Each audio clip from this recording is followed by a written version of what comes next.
Hello there. Today's session will look at critical evaluation of sources, focusing on an approach called the CRAAP test. The session will briefly review evaluation and critical analysis as task instructions. We'll explore the CRAAP test as one way to critically engage with evidence. We'll briefly have a look at a few other options towards the end of the session as well. We'll have a go at doing a group evaluation of an example source of information. We'll look at how this might look as a video. It's a little bit harder to do a group piece of work, but we'll show you the framework and encourage you to engage in that for yourself. And also briefly explore ways of demonstrating evaluation when introducing evidence into your assignments.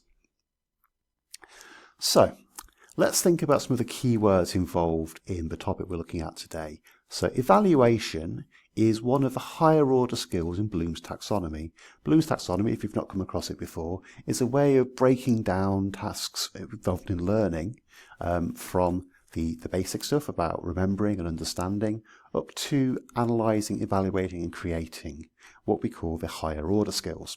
So let's focus in on the words related to those different tasks within learning. Evaluating largely involves justifying a stand or decision. So the command verbs involved are around appraising, arguing, defending, judging, selecting, supporting, determining the value of, critiquing and weighing up. These are not inherently negative or positive words. They are about weighing up, they're about being selective and judging the quality of content. So they are analytical and evaluative words. These are words that you may find in your assignment briefs, but often when we're asked to evaluate, we need to understand the different kinds of evaluation we might need to go into. Each of them, though, involve not just accepting something at face value, but looking deeper, placing things into context, judging, critiquing, weighing up. Critical analysis is another word which is often used around assignments. It's sometimes not the best defined term. It generally involves us reading widely and developing a deeper level of understanding on a subject. So critical analysis tends to not just be about one source. It tends to be about placing all the sources you've read into a context of everything you know about in the information landscape and determining if things agree or disagree, if they are outliers of information or if they kind of back up the orthodoxy, all those kinds of things about making connections between your reading to come to a holistic sense of knowledge as a result. So it means you're not reading the information at face value. So breaking down the two words involved here, critical is around questioning and challenging established versions or views of an idea, argument, event or situation. So being curious, being exploratory. Analysis involves taking an in-depth and detailed look at the idea, argument, event or situation to find out how it came to be, how it connects with other ideas, arguments, events or situations. Again, it's about that broader landscape rather than viewing things just in isolation. So that's largely what we're being asked to do when we critically analyse. So the CRAAP test can help with both of these. It doesn't have to be used at higher order thing. It can be used as something of a face value judgment. We can run through the CRAAP test probably in about 30 seconds a minute for each source at a face value to determine is it worth going further. But we can also use these categories to go a lot deeper as well. And that's what today's session is going to try to do a little bit more of. If you just use these as a rating out of 5, that works as well, certainly for a face level evaluation and probably for level 3 and level 4 study, that might be enough to get you through. We'll look at some of the deeper stuff in today's session, however. So currency, relevance, authority, accuracy, purpose. This is what makes up the 5 pillars of CRAAP. So currency, when it was written, authority, who wrote it, those two things. Oh, that's our citation. So we need those 2 bits of information to go into our assignment anyways. We want them to be fairly solid. And actually, if you think about relevance and purpose, those are often reflected in our title as well. So a lot of this does link back into the citing and referencing we tend to do for all our assignments. Those things are not just included so we can find the information. They also help us make a surface level judgment about what you have read, what you've used to back up your arguments. So it's worth thinking about all those things when we evaluate each source as we go. So in order to effectively CRAAP, we need to skim through the text a little bit first, 30 seconds, maybe a minute. Have a look at any subject-specific words, maybe highlight those, any key points that you can see in the text, either in the introduction, setting out what they want to do, or in the conclusion, determining what they've found out. Flag any citations that you think look interesting, any general approach of signalling towards evidence in the text. It's worth noting that journalistic writing won't necessarily use that form of version of citation and reference. It might allude to a report, it might have links in it if it's an online kind of news article, that kind of thing. And we find this kind of style of signalling to evidence in a informal rather than formal way a lot in kind of blog and kind of professional writing content as well. So a linking is still signaling to evidence, it's just not using quite the same way as we would in APA or a Scholar. We need to look at these things briefly to start asking ourselves the questions and analyse the text in a bit more detail. So let's run through those 5 pillars of CRAAP in a little bit more detail. Currency at face value is about when the text was published. Is it recent? Is it up to date enough for our needs? We can find that information at the top of the page, at the bottom of the page, in the cover of a textbook, the reference details for an article, wherever we need to look for it. If we can't find some basic information about when it was written or last updated, that might be a bit of a red flag for us. We can go further though. Is the information they're using to back up their viewpoint still up to date and relevant enough? If someone's writing something in 2024, but actually the evidence they're pulling from is all 10, 15, 20 years old, are they actually using an up-to-date enough evidence base? Is it current in the proof they're providing? Or is, whilst it's being written now, actually the ideas are a decade or two old? We can also, if it's an older source, have a look at how many times it's been cited. We can determine how useful it's been if it's still current in the academic conversation. This is maybe a little bit more advanced. We have the option to do this in Google Scholar, looking at times cited, and in Locate, where there's a little button, red arrow going up, down, one of the two, try both, and that will show you how many articles have used that information. Particularly for journal articles, this is a really useful way of determining the impact at a basic level. The relevance of the information obviously is really important to us. If it's irrelevant to the argument we're making, we don't want to include it. But we need to think about what the main argument in the text we're looking at is making, look at the purpose they have. Ask yourself what information the author is conveying in what they're writing. What impact does the text have on your understanding? Is it confirming content you're already kind of aware of? Is it corroborating? Is it challenging what we found out previously? Is it taking a different tack to come to the same answers? Or is it following a well-trodden path we've seen before? None of these necessarily preclude us using information or mean we should have to use information. They're all just to add to our judgment of information. We need to think about if we agree or disagree with the position taken and the information being provided by the text. Yes, this is a subjective viewpoint, but we need to make an informed decision, an informed judgment based on other things we've read, other things we're aware about, things we've learned in class. How does it fit into our information landscape? Is it more of the same? Is it something totally different that challenges our preconceptions? Are there arguments or information in the text you need to investigate further? Anything you need to dig into? Any connections you want to make that aren't necessarily in there right now? And is there any information in there you need to fact check as well? Is the text relating to the current perspectives and practices in your field, or is it somewhat out of date? Again, this requires us to think about what you previously learned and other texts that you may have read as well. And think about, is the text introducing new information to the field?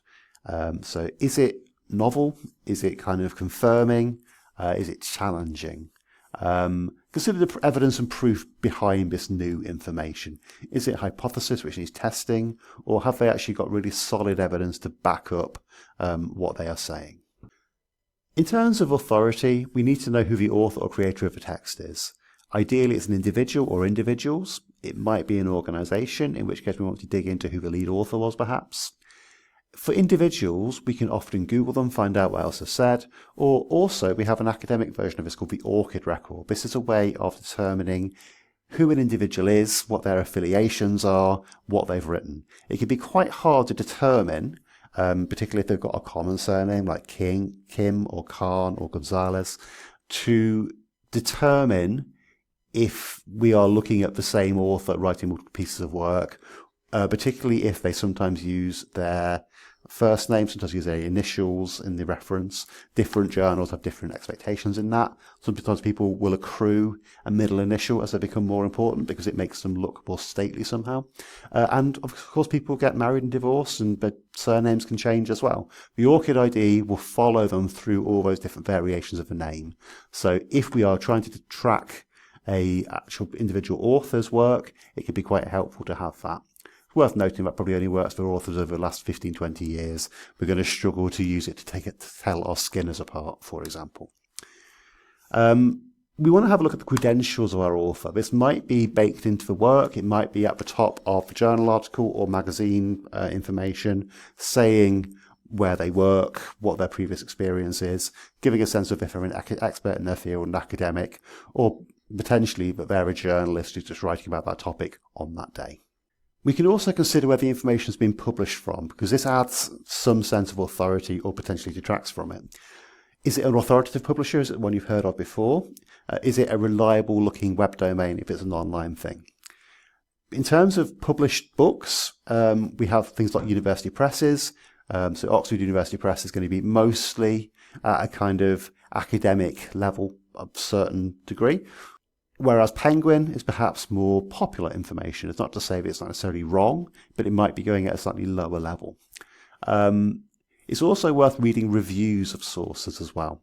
So what other people had to say about the content of a text, particularly if you're not sure how to take it, if it would be adopted by other people, we can have a look to see if there are reviews of the book or reviews of the article, responses to it in letters pages of journals. Academics love to talk about other people's work. So there'll probably be something out there about that information if you put the title in to locate and set it to journals. You'll probably get responses to content. You'll get reviews of books. You might get letters pages responding to previous articles and things like that as well. So have a look at how it's been engaged with by the academic community. Accuracy, kind of at its base level, is have they used proper English, good spelling, grammar, punctuation. These used to be markers of poorer quality work.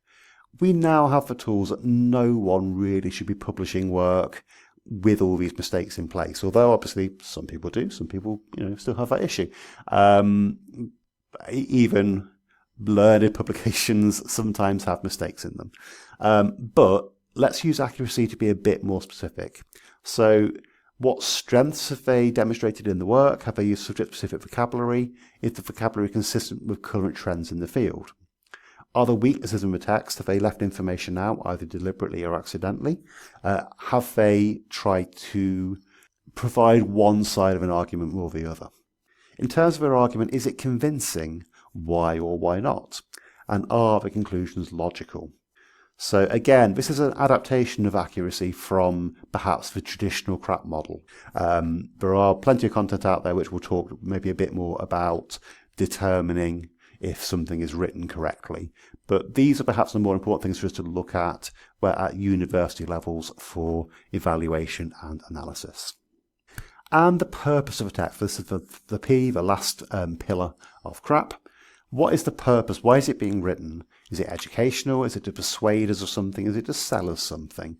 Most of the content we should be reading is to educate and inform. We may come across some persuasive content for things like charity organisations, third sector. We may come across some content for selling us things as well, particularly if we're working in a business area.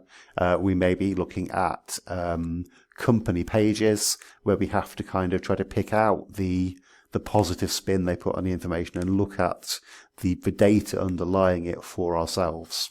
Think about who the intended audience is for the work as well. Information written for younger audiences may have too little detail for us, so something like a Dorling Kindersley book maybe isn't appropriate at a university level. Conversely, information written for specialist audiences in a high-level publication, so the Lancet, for example, perhaps is a little too complex for us sometimes. Unless you are a working doctor in that field, there might be just too many elements in there that we have to look up to really comprehend what's going on properly. Specialist discourse really does not make itself accessible to the layman. So we might need to find something to help us bridge towards it if we really want to use it. Or we might have to spend a long time reading it and then checking on things and developing our understanding to keep up with what's being said. We do also check for any biases or lack of objective balance in the text. Particularly for online content, unfortunately, information is quite polarized, quite atomized, and there can be certain points of view which are strongly put across. This kind of is reflected in actually the further questions we suggest you ask, particularly for online information. Are there any assumptions or generalizations being made in the text? And are these going to affect the outcomes, so the conclusions?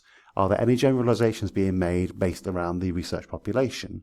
And are these generalizations kind of reasonable in context? As an example, a lot of research tends to be done on kind of self-selecting samples of student age individuals. They might be more white than the general population. They're likely to be younger and probably fitter than general population. Can the findings of that subgroup be applied to a general population? And are the researchers kind of making those claims without sufficient evidence behind? Also think about if there's any schools of thought visible implicitly or explicitly in the text. Is there a structuralist, Marxist, feminist, for example, perspective on information and interpretation coming through? These are all things that we can affect and impact what we find from it within the text. Then we also might ask questions which take us a little bit outside the text. Are there theories or models relevant to your subject area which you can apply to the source? So if something's talking about change management, but they haven't explicitly applied a model, we might want to look at the unfreeze, refreeze kind of model. We might want to have a look at the curvy one. Strangely enough, I can't remember the names of these things offhand top of my head, but let's not worry too much about detail there. If you're on business, hopefully you know this stuff. Can you connect the ideas, theories, or approaches in the source to real-world scenarios? Making that connection between the theoretical and actually practical examples of how something might have happened can be really helpful and really add an extra dimension to our work. If we're working with case studies, if we're working with looking at a particular sector, a particular company, those connections between can be really useful. And thinking about if the conclusions of a source concur with other evidence you've found. So is there agreement or just discrepancy between the information in this source and the information of the other things you have read? So this discourse, this conversation between sources is quite important. We talked about that a little bit already, but I think it's worth revisiting that. Try not to use any source in isolation, place it within the context of everything else. So as I said, there are other evaluation models available. So review is another one which the university uses quite a bit. I think it's quite similar to the CRAAP model, except it adds a little bit more complexity perhaps. So relevance is definitely in CRAAP already. Expertise is really just the authority area we were talking about. When published is the currency we were talking about. So it talks about viewpoint, the idea of idea or opinion. Is it trying to persuade us of something? We talk about that in purpose. Thinking about the intended audience, again, we place that into purpose in the CRAAP model. And in terms of the evidence, that's kind of tied up in the accuracy and the authority where we've been talking about it. So a different way of breaking it down. If this works for you, by all means go for it. The other one we tend to talk about is the SIFT model, which encourages us just to stop, not accept things at face value, to investigate the source in more detail using the kinds of approaches we've used here, seeking out any better coverage of the information, and trying to trace claims, quotes, and any media referred to in the original in the source we were looking at back to its original context. So checking on the information to ensure that it's not misrepresenting the information, not selectively quoting, that kind of thing. So the best way to apply CRAAP is to put it into practice. So we can think about the areas we've used today and analyse the linked source to consider if it's appropriate to use in the university assignment. We have got a Padlet link to on there. We'll have this live for the next year or so. So if you want to use that approach, feel free. Let's tab over to that Padlet now. So the Padlet has been arranged to show 5 columns for currency, relevance, authority, accuracy and purpose. And we would encourage you to make notes about each of those areas underneath those different columns. Obviously we're going to do this as an online exercise, and we're going to be looking at this article here, which is linked to on there. We were looking at this article from 2024, talking about use of generative AI by students. You may not want to take this approach. You might want to look at something for your own course area, and that's absolutely fine. But have a go now. Go off and have a look at CRAAP. There is also this source evaluation framework, which you should be able to find on LibGuides, hopefully linked to underneath this page as well. This again looks through those different areas with some of the sample questions to nudge across. So you could by all means write in the white area on here, or you may choose to use this as a memoir and write under the headings yourself. So have a look through, have a look at a source and try applying the CRAAP model to your work. Okay, you've done that? Great, we're back. So let's think about briefly then putting those observations into assignments. So CRAAP model can help to inform our thinking about the topic, thinking about if the source is actually appropriate to use, how it fits in with the other things we've read. But we can use those judgments in our writing as well. So as a couple of examples for currency, if we're trying to be positive and show that an older piece of work is still relevant, we would want to put that into our work. So Chinogli's 2003 work on social inclusion is still relevant today, with several more recent studies building on this foundation. Conversely, we might want to say that a newer source actually is already kind of old.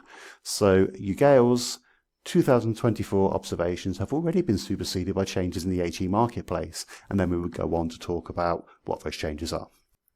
If we're using older sources, we probably want to have a reason why we're using them. So Ugale might make interesting points. However, the 2024 observations are already somewhat out of date because policies have changed and the systems have really updated. So we want to go into a bit more detail. We need to have a good reason why we need to include a weak source nonetheless. For relevance, equally, we could look at specifically considering health inequalities in Yorkshire. Moulton found that location was as much of a health disadvantage as socioeconomic class due to the broader area that we work in, where potentially there's 20 miles between where someone lives and where their nearest healthcare delivery point is. And despite predominantly drawing from American studies, Candel's literature review nonetheless emphasises the key importance of ESG for SMEs. So we're showing that there is a weakness here in that it's looking at non-UK sources, but we still feel it's relevant to our work.